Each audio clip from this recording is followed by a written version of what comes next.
नमस्कार, मैं हूं आपके साथ गौरव राजेंद्र। बुलेटिन की शुरुआत करते हैं। बीजेपी के वरिष्ठ नेता और केंद्रीय वित्त राज्य मंत्री पंकज चौधरी ने उत्तर प्रदेश बीजेपी का अगला अध्यक्ष बनने के लिए शनिवार को पार्टी के लखनऊ दफ्तर में अपना नामांकन दाखिल किया है। वे अपना नामांकन दाखिल करने के लिए बीजेपी कार्यालय पहुंचे, जहां उन्होंने प्रदेश अध्यक्ष पद के नामांकन दाखिल किया। यूपी के CM Yogi Adityanath, deputy CM Keshav Prasad Maurya और ब्रजेश पाठक उनके प्रस्तावक बने और इस दौरान बीजेपी के राष्ट्रीय संगठन महासचिव विनोद तावड़े और लखनऊ बीजेपी प्रमुख महेंद्र नाथ पांडे ने चुनाव अधिकारी के रूप में पंकज चौधरी का नामांकन स्वीकार किया है। इस मौके पर पूर्व केंद्रीय मंत्री स्मृति ईरानी, यूपी सरकार में मंत्री स्वतंत्र देव सिंह और सूर्य प्रताप शाही, सुरेश खन्ना और बेबी रानी मौर्य भी मौजूद रहे। बीजेपी के वरिष्ठ नेता और केंद्रीय मंत्री पंकज चौधरी के उत्तर प्रदेश बीजेपी का अगला अध्यक्ष बनने की पूरी संभावना है। पार्टी सूत्रों के अनुसार उनका निर्विरोध चुना जाना लगभग तय है।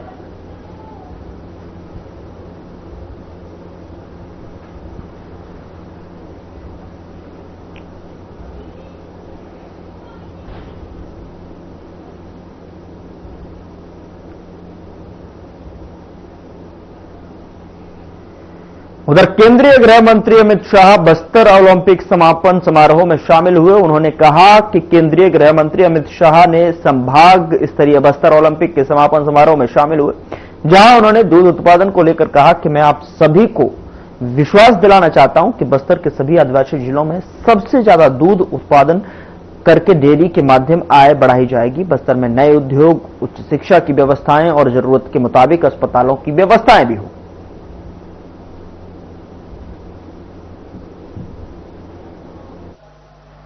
ऐसी आवाज नहीं चलेगी। सभी खिलाड़ी दोनों हाथ उठाए, जरा सभी खिलाड़ी हाथ उठाओ। बस्तर को नक्सल मुक्त करने के संकल्प के लिए मुट्ठी भींचिए। सभी दर्शक भी उठाएं और प्रचंड आवाज से बोलिए, भारत माता की। भाइयों बहनों, आज सबसे पहले मैं माता दंतेश्वरी के चरणों में प्रणाम कर मेरी बात की शुरुआत करता हूं। जब मां दंतेश्वरी की भूमि पर आया हूं, तब मां के साथ मेरी एक ही प्रार्थना है कि समग्र छत्तीसगढ़ नक्सलवाद से मुक्त होकर, खुशहाल होकर मेरे सभी आदिवासी भाइयों के कल्याण तक की यात्रा माई के आशीर्वाद से पूरी हो पाए। भाइयों बहनों, साथ ही में मैं अंगादेव जी, बुढ़ादेव जी, लिंगोपेन जी, वीर गुंगाधूर जी और शहीद वीर नारायण सिंह जी को भी प्रणाम कर मेरी बात की शुरुआत करता हूं। भाइयों, आज मैं बस्तर में आया हूं, तब मुझसे ज्यादा आनंद किसी व्यक्ति को नहीं हो सकता। हमने तय किया था कि 31 मार्च 2026 के पहले समग्र देश से ये लाल आतंक को खत्म कर देंगे, और आज बस्तर ओलंपिक 2025 में हम इसके कगार पर खड़े हैं। भाइयों बहनों, मैं 2024 में भी आया था, 25 में भी आया हूं और 26 में भी आऊंगा, ये मेरा वादा है। परंतु जब बस्तर ओलंपिक 2026 में नवंबर दिसंबर में मैं आऊंगा, तब समग्र भारत और छत्तीसगढ़ से ये लाल आतंक नक्सलवाद समाप्त हो गया और नक्सल मुक्त बस्तर आगे बढ़ेगा। भाइयों बहनों, केंद्र में नरेंद्र मोदी जी भारतीय जनता पार्टी की एनडीए सरकार के प्रधानमंत्री। हमारा ये संकल्प है कि समग्र बस्तर को और भारत भूमि को नक्सल मुक्त कराना, मगर यहां से रुकना नहीं है। मैं आज आप सब लोगों के सामने कहकर जाता हूं, कांकेर, कोंडागांव, बस्तर, सुकमा, बीजापुर, नारायणगढ़, नारायणपुर और दंतेवाड़ा, ये 7 जिलों का संभाग बस्तर 2030 दिसंबर तक देश का सबसे विकसित आदिवासी जिले बनेंगे तो मेरा बस्तर बनेगा। बस्तर के हर व्यक्ति को रहने के लिए घर, घर में बिजली, शौचालय, पीने का पानी नल से, गैस का सिलेंडर, 5 किलो अनाज और 5 लाख तक का मुफ्त इलाज बस्तर के 7 जिलों के घर घर में पहुंचाने का संकल्प ये भारतीय जनता पार्टी का संकल्प। और मैं आज मां दंतेश्वरी की भूमि पर कहकर जाता हूं कि अगले 5 साल में हम बस्तर को देश का सबसे विकसित आदिवासी संभाग बनाने का निर्णय करते हैं। और इसमें विष्णुदेव साय जी के नेतृत्व में छत्तीसगढ़ सरकार और हमारे प्रधानमंत्री के नेतृत्व में भारत सरकार कंधे से कंधा मिलाकर बस्तर को विकसित बस्तर बनाने के लिए हम आगे बढ़ेंगे।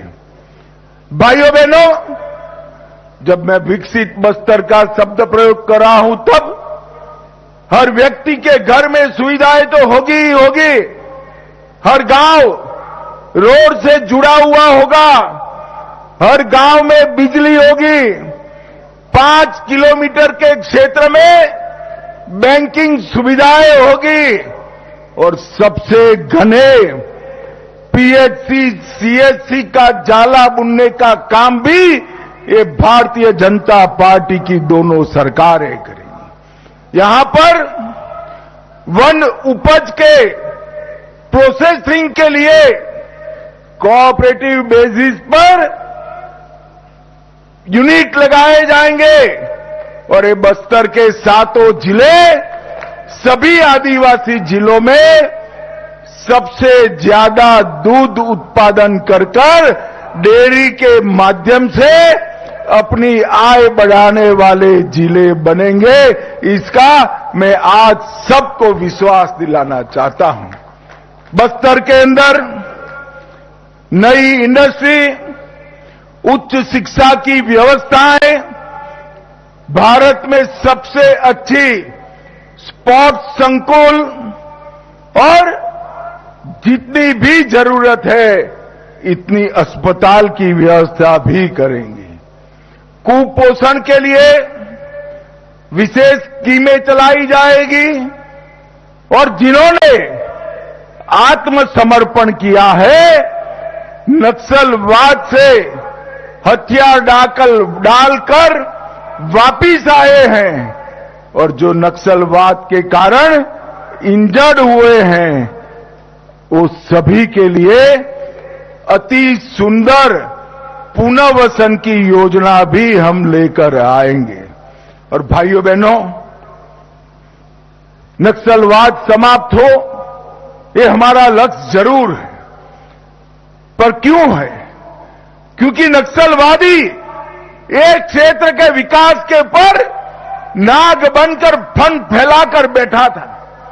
नक्सलवाद समाप्त होने के साथ ही ये क्षेत्र में विकास की एक नई शुरुआत होगी और मोदी जी और विष्णुदेव जी के नेतृत्व में ये सबसे विकसित क्षेत्र बनेगा, इसका मुझे पूरा विश्वास है।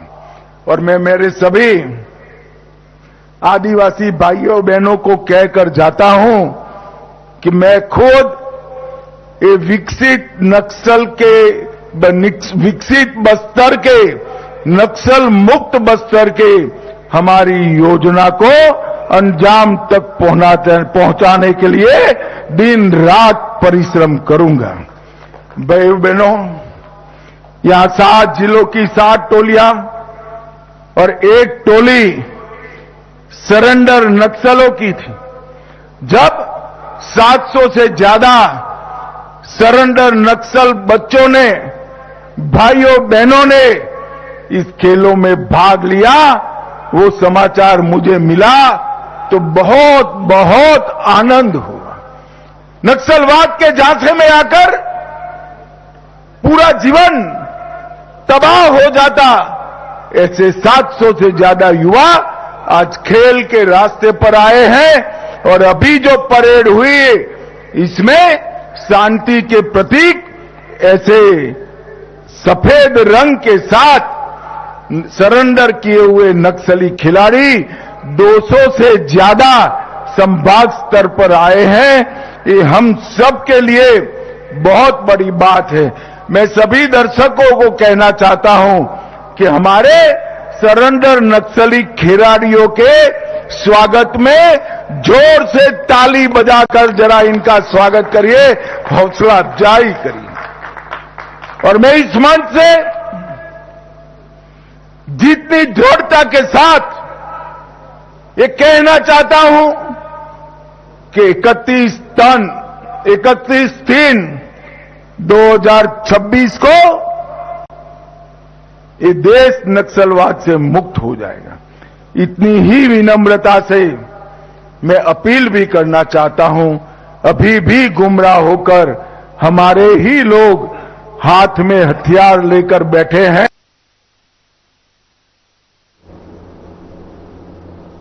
यहां रुक रहे हैं एक छोटे से ब्रेक के लिए। ब्रेक के उस पार खबरों का सिलसिला लगातार जारी है।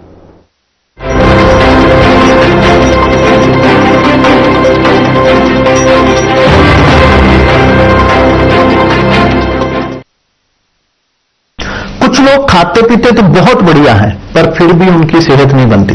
पिचके हुए गाल हैं, हड्डियां निकली हुई हैं, पैंटें ढीली हैं, कपड़े जचते नहीं, कोई पर्सनैलिटी नहीं।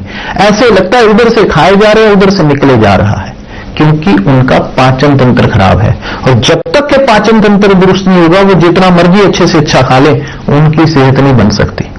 इसलिए हमारी संस्था सन्यासी आयुर्वेदा ने एक ऐसी दवा का निर्माण किया है जो कि आपके लिवर को, आपके पाचन तंत्र को दुरुस्त करने का काम करती है, ताकि आप जो भी खाएं उसका पूरे का पूरा निचोड़ आपके शरीर को लगे, आपकी भूख बढ़े, खाया पिया सही से लगे, नया खून बने, हड्डियों में जान आए, वजन बढ़े और आप मोटे तगड़े खूबसूरत पर्सनैलिटी के मालिक बन जाएं। सिर्फ 655 रुपए की पूरे 1 महीने की दवा होती है और आप इसे घर बैठे 01145454545 पर फोन करके दवा मंगवा सकते हैं।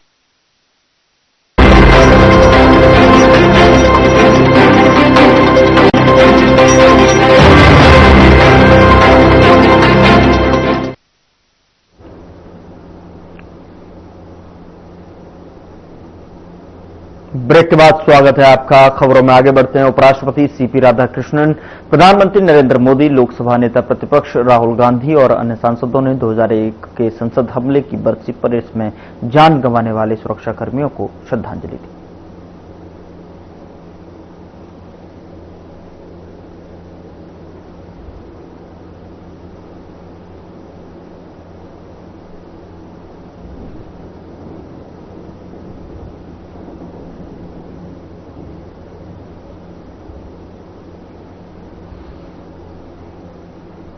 बीजेपी के राष्ट्रीय अध्यक्ष जेपी नड्डा ने नए प्रदेश कार्यालय का शिलान्यास किया, जिसके बाद जेपी नड्डा अभिनंदन समारोह के लिए खुली गाड़ी में पीटर हॉफ शिमला पहुंचे। इस दौरान जो है कार्यकर्ताओं ने पुष्प वर्षा से नड्डा का स्वागत किया और इस अवसर पर प्रदेश प्रभारी श्रीकांत शर्मा, सह प्रभारी संजय टंडन और बीजेपी प्रदेश अध्यक्ष डॉक्टर राजीव बिंदल सहित अन्य नेता मौजूद रहे।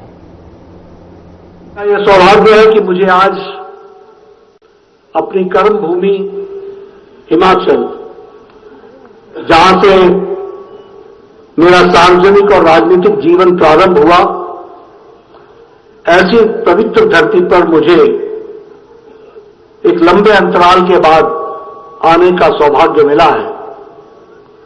और जब मैं यहां आया हूं तो अपने थोड़ा पीछे और दाहिने की तरफ मां तारा देवी को नमन करता हूं और उनसे आशीर्वाद मांगता हूं। और मेरे सामने ऊपर चोटी पर जाखू मंदिर में विराजमान संकट मोचक बजरंग बली को भी नमन करके अपनी बात को प्रारंभ करता हूं।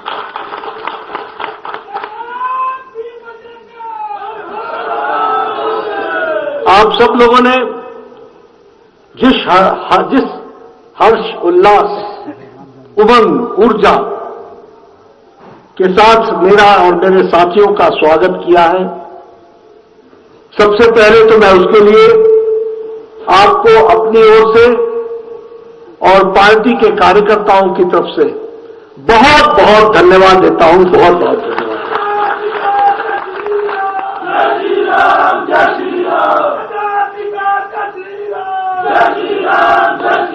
बिहार की जीत, बिहार की ऐतिहासिक जीत, रिकॉर्ड तोड़ने वाली जीत, उसके लिए जो आपने मेरे माध्यम से जो पार्टी का अभिनंदन किया है, मेरे माध्यम से भारत के यशस्वी प्रधानमंत्री नरेंद्र मोदी जी का आपने जो अभिनंदन किया है, उसके लिए मैं तहे दिल से आपका धन्यवादी हूं, आपको धन्यवाद देता हूं।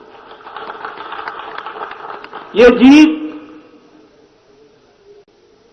हमारे यशस्वी प्रधानमंत्री मोदी जी के प्रति बिहार की जनता का अटूट विश्वास और अटूट विश्वास के साथ साथ उनके नेतृत्व में देश में आगे बढ़ने का संकल्प, इस पर इस चुनाव के नतीजों ने बिहार की जनता ने फिर से एक बार मुहर लगाई है। इसके लिए मैं विशेष करके धन्यवाद देता हूं। हमारी माताओं ने, बहनों ने, हमारे नौजवानों ने, युवाओं ने, हमारे किसान भाइयों ने, हमारे मेहनतकश मजदूरों ने,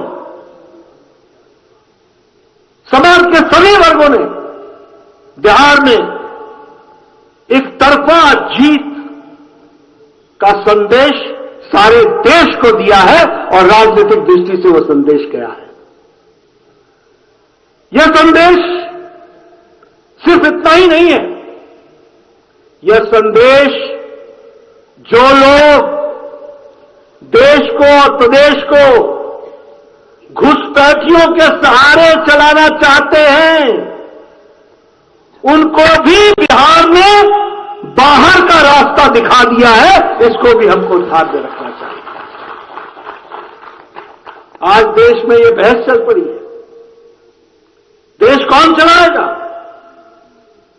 क्या घुसपैठियों के सहारे देश चलेगा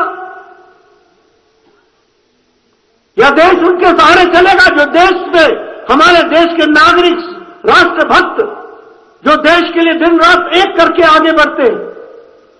बिहार ने संदेश दे दिया है, तुम जितनी यात्राएं निकालो, तुमको मुंह की खानी पड़ेगी, तुमको बाहर का रास्ता दिखाया जाएगा। यह उन्होंने दिखा दिया। मित्रों, मुझसे पूर्व वक्ताओं ने आपके सामने हमने क्या हिमाचल के लिए किया और वो हिमाचल का क्या कर रहे हैं, ये दोनों तस्वीरें आपके सामने खींचने का प्रयास हुआ है। जब हिमाचल का पीछे चुनाव हो रहा था तो मैं उस समय आपसे मिला था, मैंने आपसे चर्चा की थी। मैंने हिमाचल की जनता को भी कहा था कि गलती मत करना, राजनीति फुलका नहीं होती जो कभी इधर पटको तो कभी उधर तवा पर डाल दो। राजनीति लंबे समय तक स्थिर होकर के विकास के क्रम को बढ़ाने की होती है, उसको समझ करके चलना चाहिए। आज हिमाचल का विकास का एक ही मंत्र है और वो है डबल इंजन की सरकार। याद रखना,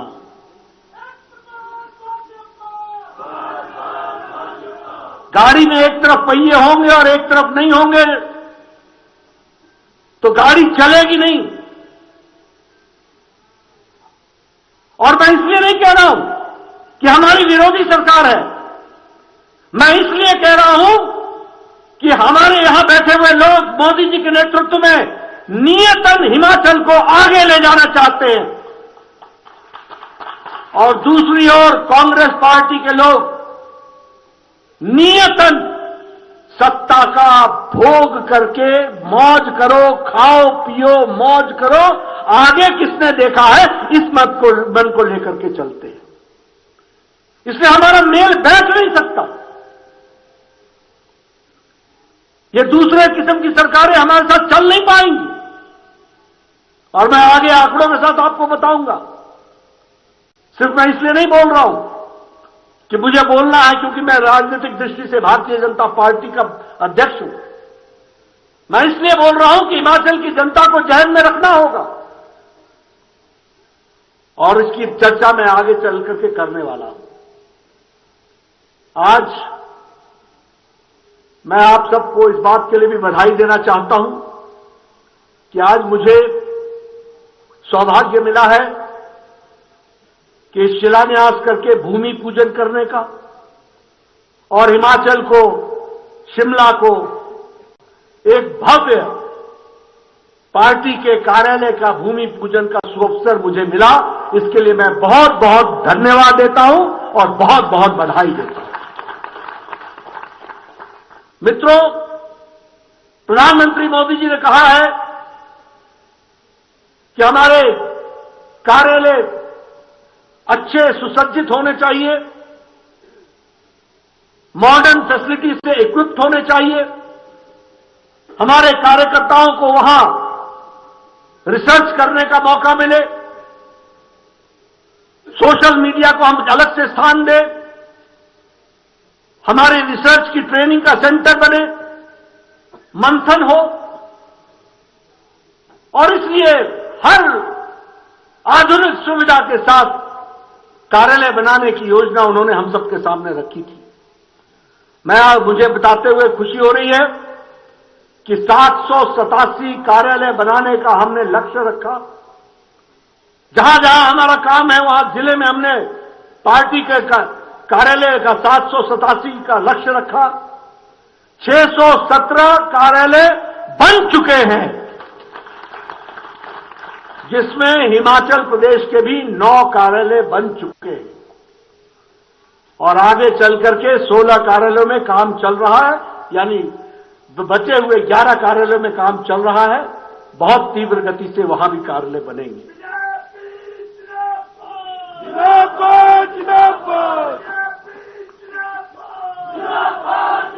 मित्रों, किसी भी पार्टी को चलने के लिए मैं बार बार बोलता हूं 5 क चाहिए। सबसे पहले तो कार्यकर्ता चाहिए, कार्यकर्ता को कार्यक्रम चाहिए, कार्यक्रम को करने के लिए कार्यकारिणी के माध्यम से कार्य को आगे कैसे बढ़ाना इसको तय करना चाहिए, और कार्यक्रम को चलाने के लिए कोष चाहिए, और कोष के साथ साथ कार्यालय की व्यवस्था, कार्यालय चाहिए। 5 क चाहिए। हमारे पास कार्यकर्ता है, हमारे पास कार्यक्रम है, हमारे पास कार्यकारिणी है। आप सबके आशीर्वाद से कोष के माध्यम से कार्यालय बनने का तैयारी चल रही है, इसको भी हमको समझना चाहिए। और ये कार्यालय नहीं है, ये संस्कार केंद्र है। यहां से देश के प्रति समर्पित होकर के किस तरीके से हमको आगे बढ़ना है, जनता की कैसे सेवा करनी है, जनता को किस तरीके से सेवा करते हुए देश को आगे ले जाना है, और जनता की सेवा करते करते भारत को विकसित राष्ट्र बनाना है, इस संकल्प को पूरा करने के लिए इन कार्यालयों का उपयोग करना है। फिलहाल बुलेटिन में इतना ही। नमस्कार।